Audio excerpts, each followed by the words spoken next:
Welcome. Today we're going to pull back the curtain on a subject that, whether you know it or not, pretty much shapes every part of your life. And that subject is statistics. But look, this isn't about boring charts and graphs. It's really the art of making sense of a very, very complicated world. So let's dive in. And let's just start with a huge question, one that people have been asking forever. How in the world can we predict the future? How can we know what's coming next? Well, okay, maybe not predict it exactly. But that's what statistics is all about. It's the science of making a really, really good guess. It helps us wrestle with uncertainty, and it gives us a much clearer picture of what might be just around the corner. I like to think of statistics as a kind of secret language. You know, once you learn just the basics, you can suddenly understand the stories that data's trying to tell you. It's a powerful framework for turning all that raw information into actual, useful knowledge. Now, this might look like a big, scary textbook definition. And, well, it is. But the key thing to get is that statistics isn't just one step. It's a whole process, a complete journey.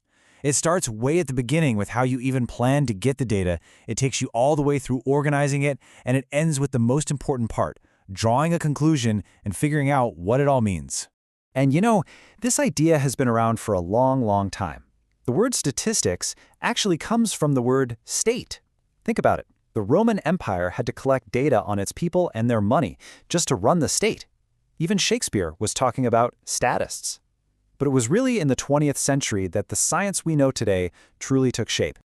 So how does it all actually work? Well, for the most part, you can break statistics down into two main branches. I think of them as the two big things we can do with data: describing what we already have, and then making a really good guess about what we don't. Okay, here's the best way to remember the difference. Descriptive statistics, well, it's like taking a super clear photograph of the data right in front of you. It just summarizes exactly what you know. But inferential statistics, that's more like seeing one small corner of a giant painting and then trying to sketch what the entire masterpiece looks like. It's the art of the educated guess. All right, so let's jump into that first branch, descriptive statistics. How do we take a big, messy pile of numbers and actually get a clear picture of what's happening? Well, one of the first things you usually do is try to find the center of all that data. And you have definitely done this before. We're talking about calculating the mean, or as most of us just call it, the average. Let's use a super simple example. Say we have 5 numbers here: a 4, a 5, a 7, a 9, and a 10. That's our data set. Finding the mean is just 2 quick steps. First, we're going to add all those numbers together. 4 plus 5 plus 7 plus 9 plus 10, that gives us 35. Then, for step 2, we just divide that by how many numbers we had. We had 5 numbers, so 35 divided by 5, And you get 7. That's it. 7 is the mean, or the average. We've just described the center of our little data set. Easy, right? But okay, describing 5 numbers is one thing. What if you wanted to know something about, say, 10 million people? You can't ask every single one of them. And this is where the real magic of statistics comes into play, using a tiny little group to understand a massive one. And to do that, you need to know 2 absolutely crucial words: population and sample.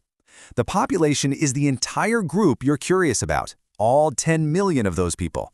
But the sample, that's the small, manageable slice you actually go out and measure. And this quote right here, this is the whole game. This is the big idea of inferential statistics. You take what you learned from that small sample and you make a smart, mathematically sound leap to draw a conclusion about the entire population. That's how polls work. It's how we get things like a margin of error. It's an incredibly powerful idea. So at this point you might be thinking, okay, that's interesting, but how does this really affect me? Well, it turns out you are swimming in the results of statistics all day, every single day. You know that weather app on your phone? It's basically a statistical powerhouse. It's constantly looking at a huge sample of weather data from the past, comparing it to what's happening right now, and then making an inference, a prediction, about what's coming. That 80% chance of rain, that's pure statistics talking. And it's even more critical when it comes to our health. Before a new medicine is approved, scientists test it on a sample of patients. They then use inferential statistics to prove that the good results they saw in that small group will almost certainly apply to the larger population. It is the absolute bedrock of modern medicine. Even the phone in your pocket or the car you drive totally depends on this. I mean, a company can't test every single phone that comes off the assembly line, right? So what do? They test a small, random sample from each batch. If that sample passes, they infer the whole batch is good to go. It's the hidden engine of quality control. So when you boil it all down, that's really what this is all about. It doesn't matter if we're just describing what we know for sure or making a powerful, educated guess about what we don't know. The crucial point is that statistics is the engine that helps us turn raw, messy data into smart, confident decisions. So I want to leave you with one final thought. Now that you know the basics of how this all works, think about your own life for a second. Your job, a hobby you love, whatever. What's one big question you'd love to have an answer to? If only you had the right data.